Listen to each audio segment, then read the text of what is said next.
Welcome to Dig List, a podcast by Macquarie, and with me today is Wayne Bulpitt from the Association of Guernsey Charities. Welcome. Hi, Nick. The association has just released an important report, something a bit of a scene setter for where we are in the sector. Yeah. Tell me a bit about the association as well, just as an introduction, and why dig into those details? Yeah. So Association of Guernsey Charities, as the name suggests, we are the membership organisation for charities in the bailiwick. Recently established a development officer in Alderney, so genuinely a bailiwick representative group. Around 330 local charities and not-for-profits are members of the association. The survey is a key piece for us. As a membership body, we need to be able to speak for our members to make sure that what we are doing, the strategy we're following, helps them. And so this was the second full survey that the association over the years has done when we've worked with Islands Global Research and others, for example. 2 years ago, we were told that volunteers, lack of, were the biggest problem, funding similarly. So we wanted to follow that up.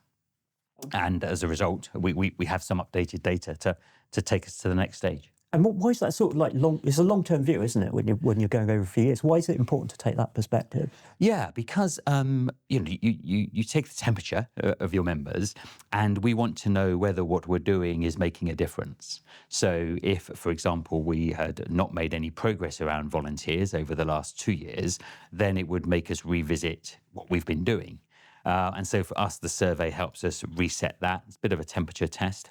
And also the community changes. So just a headline for this year, for example, is increased demand. Our members are telling us that there are increased demands for the services that they're delivering. Now that reflects the community where we are here in Guernsey and Alderney, and helps us reset how we shape that for the future.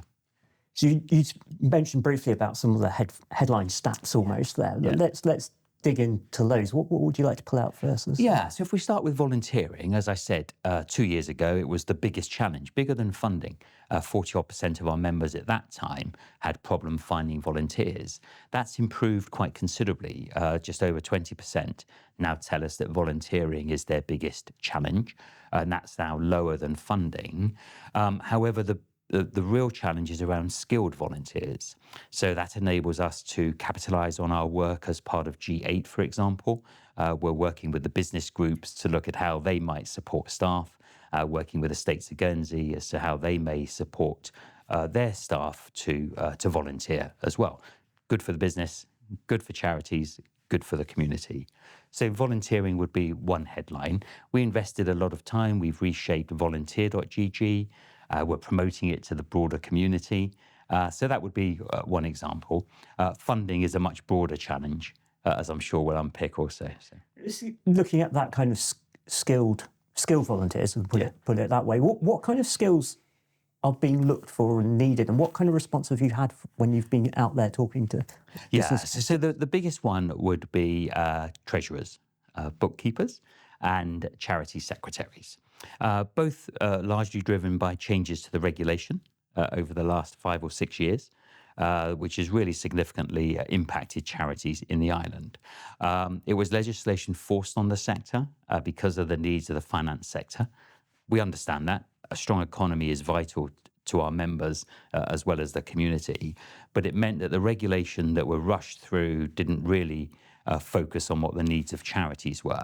So our conversations with the finance industry in particular are that you have many of these skills, bookkeepers, administrators, secretaries. So let us work together to get them engaged and supporting the sector. I would say also that we're working with government to review that regulation. They've been very supportive broadly in many different ways. And we are hoping as we speak imminently to have some proposals to address the concerns of our members around the regulations that we're currently dealing with. Because I guess that's got to be about proportionality, hasn't it? Totally, absolutely.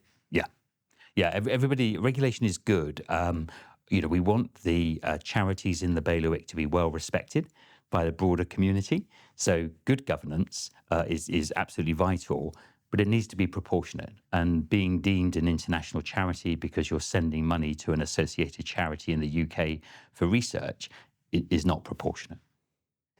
And what kind of response have you had in those discussions when you're talking to the business community about and the states? So what kind of response do you get? Yeah, so two quite separate, but in many ways come together. So if we think about the election last year, it was a very good period for the Association of Guernsey Charities. We had listened to our members. We worked with them to shape a set of asks that we wanted from government that we thought would make our sector stronger, more effective. We lobbied the candidates, and delighted to say that 37 of the 38 elected members had signed up to support us and the asks that we asked for. We were delighted that Policy and Resources took that on board, and Deputy Steve Fuller, who is the charities lead amongst his many other hats, reported to our AGM a couple of weeks ago how they are delivering against the key asks that we made. Employer-supported volunteering was one of those. Proportionate regulation was another one. Effective commissioning, a fair partnership, co-production between charities and the government, all were elements that they've bought into. At the same time, we were invited to be part of the G8 group of organisations, primarily business groups, plus the association. And we've been delighted to be seen as an equal member of that group. And it has enabled us to have conversations with the larger professional groups around those skilled volunteers. And over the course of the next few months, you'll see the results of some of those partnerships. So last year was really very impactful from our sector's perspective. You mentioned earlier about the funding side of things. Yep. So what kind of stats were coming out from there? Yeah, so again, a bigger issue for our members. Not that we do not have a philanthropic community, because we absolutely do. But what our members are finding is that the demands on their services are increasing. And because of that, the needs for funding and access to funding. And so areas that we can help them with that is around giving.gg. We've launched a new website in the past few weeks, as well as the volunteering platform I've mentioned. That includes giving.gg. We've again worked with the States of Guernsey to introduce a new payment partner, Access Pay Suite. We get the benefits of the state's rates, so to speak, as a large partner. And it's a more efficient way for the broader community to donate to local charities. Another part of our manifesto asks, if you like, were to unlock the dormant bank accounts and other assets in the island. And if I'm honest, that's one of our greatest frustrations. We're told, understandably, that the States does not have money, despite needing services from our members, which they're delighted to offer. We think often charities are better placed to deliver some core services. We can unpick that a little bit perhaps later. But there's no money. However, we estimate over £100 million is in our island, in parts of the finance industry, parts of the law officers, for example. Dormant bank accounts is a really good example. Jersey now estimate that they have some £75 million in dormant bank accounts, which are over a set period, 15 years, can be released. This scheme operates everywhere, essentially, except here in Guernsey. Legislation was passed, or the states passed, 2021, and we're trying to get that implemented. So some successes around the Social Investment Fund and seized assets, for example, but there's a large amount of assets in our island held in different ways. So we are working very hard with various partners to get that released, and hopefully dormant bank accounts can be the beginning of a much speedier delivery for us. What has been the blocker on that? Because it has been going on for some years. Yeah, so initially back in late 2021, when it went to the States, I think on the second or third attempt, industry at that time had been a bit of a blocker, not wanting, saying there was nothing here, we didn't have any assets. Interestingly, now, actually industry, the Association of Guernsey Banks, are supportive of the introduction of the law that has been passed and should now be implemented, because we're a bit of an outlier and they're having to deal with it. The states approved it. It's got caught up in the usual challenge we have here about implementing legislation once the states have approved as part of that. And it just needs a little bit of prioritisation. and that's what we've been pushing for. P&R now are broadly supportive, so we're hoping it can finally happen. We're in discussions with His Majesty's Receiver General, for example, around how the escheated assets, the bona vacantia assets from struck-off companies might possibly be freed up for the sector. Guernsey Financial Services Commission, I think last year, did a review of unclaimed dividends, for example. We have a large finance industry. Going back to why we have legislation, it's to support the finance industry. We're happy with that. We want them to reciprocate and free these assets up. Some trustees in the island are better than others. And again, we're working with the professional groups to help free that up. It could make a big difference, even if the interest only on that money was made available to the sector. It will make a big difference to the impact we can have on the community. It's interesting. And the report spoke about strategic partnerships and businesses looking at strategic partnerships, but not necessarily getting them. What's happening there? Yeah, there's a real disconnect between, I think, it's about 26% of our members would like partnerships. We've been looking for them. Only around 7% have successfully secured them. I think there are two elements to this. One for us is to make our members better prepared to ask for some of those partnerships. And some of our work with Chamber, for example, IOD and GIBA is around how their members can share with our members what it is they're looking for in these partnerships. The other challenge is that we're all fairly familiar with the corporate training days where a team of 10, 15 would descend on a scout hut or a local community garden to do work for the afternoon without really thinking what the actual charity needed. And so educating businesses and organisations around how they can best help. And so that's why we're having some interesting discussions at the moment around the skilled volunteers.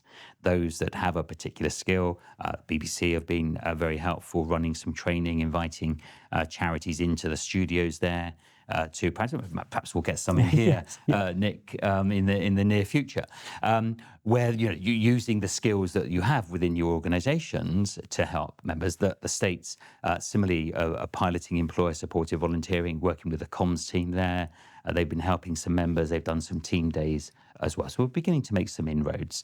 But it's a better co-production of what charities need, how they can better themselves explain that, and how businesses think differently about the help they can give. Talking about the partnerships, again, going back to an earlier comment, you're talking about some of the core services that charities can do. Yeah. What would we be looking at there, and where can we go? Yeah. So charities, I'm often asked, we have too many charities in Guernsey. That's a favourite question I get asked periodically in whatever environment. Sorry if it's a bit further down on your list, but yes, of course, on many levels there are. We have some 600 odd charities for the size of our island. However, every one of those would have been established invariably with people that had a need, a real passion, and sought an opportunity. The first question whenever somebody approaches us to ask about setting up a charity is, do you really need to? Have you talked to XYZ? And invariably they have, and they've thought about it. So for us, it's very much around collaboration. So getting our members to collaborate with each other and the wider community. That way they better understand the needs. We've had some successes in the island. The Youth Commission now encompasses Home Start, Sunflower, for example.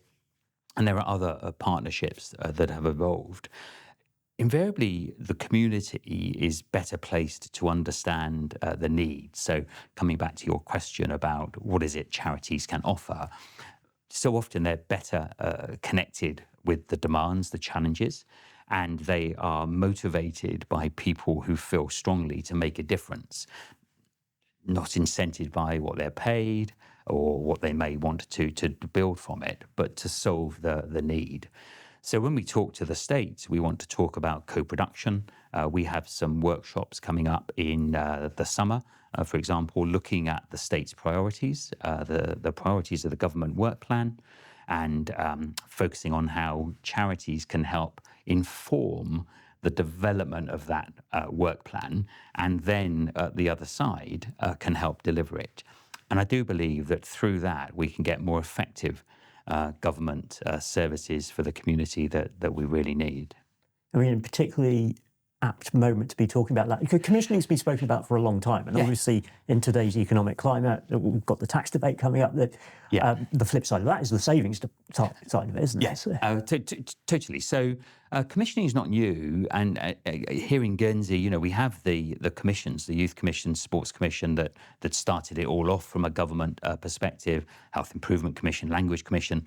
We have several of them, along with the arts as well. And what we want are, again, fair partnerships between the states. On the other hand, there are a number of charities performing critical services for the island that, for whatever reason, do not get government funding, or it has been ad hoc and dependent on the committee, the officers of the day. So what Policy and Resources has committed to, we were delighted to be involved in the recruitment of our first commissioning lead, as part of the state's team, and Stephen now has a small team to support him. They're working on, I think, 33 currently commissioned services, so where charities are formally contracted. So there's a binding obligation for the receipt of the government funding to deliver a certain number of services, to meet particular standards, and to be compliant. So it's a strong partnership. We want that to be reflected. When it comes to government savings, I think, and again, the notion of co-production around this, my own personal experience of worked across many different projects and initiatives over many years, is that anything that sits across more than one state's department is fraught with difficulties. And that is where charities, I think, can play a key role in helping bridge some of those gaps. And if we can have a commissioning that looks across departments and not through the silos of departments, I do think we can be part of better services, so more outcomes, better outcomes for less cost invariably, although I would not want that to be the driver. I think the driver should be the better outcomes, a consequence of which is more efficiency. I guess you will be doing this survey again in 2 years' time. Yeah. What does success look like? Yeah, so we have some broader things. So in terms of where we are, so we have the survey. We've had 3 very successful annual conferences now that has built up the themes around volunteering, sustainability, and fundraising and collaboration in particular most recently. And that's the platform of much of the work we're doing at the moment. We want to look at better evidencing the impact that charities are having on the community. So we're doing some work around social value. So helping charities evidence the contribution they're making to the community for the amount of time their volunteers and staff contribute, as well as the money they have. We're working with government to do that. We're working with the grant funders in the island that contribute a key part. And we hope ultimately to work with businesses and hopefully on a Channel Islands basis, not just here in Guernsey and Alderney. If we can do that, we can begin to change the narrative around the contribution charities are making to the community. A follow-up to that, in October, we have our 4th annual conference, the 17th of October. We'll be focusing on sustainability.